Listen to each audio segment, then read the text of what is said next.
লঙ্কা ফল বড় নিয়ে অনেকে অনেক টেনশনে আছেন। চলে আসলাম আপনাদের মাঝে। লঙ্কার ফল কি করে বড় হবে, এটা নিয়ে এখন মানুষ প্রায় চিন্তিত।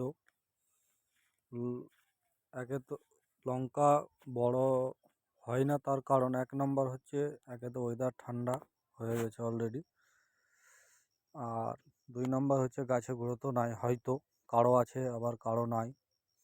তো অনেকে অনেক টেনশনে আছেন লঙ্কা কি করে বড় করব। আপনাদের মাঝে চলে আসলাম প্রবলেম সলভ করতে।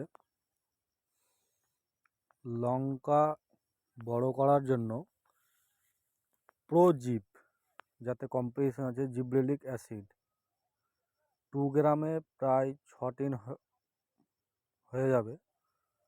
আপনারা করেন, 100তে 100 রেজাল্ট পাবেন।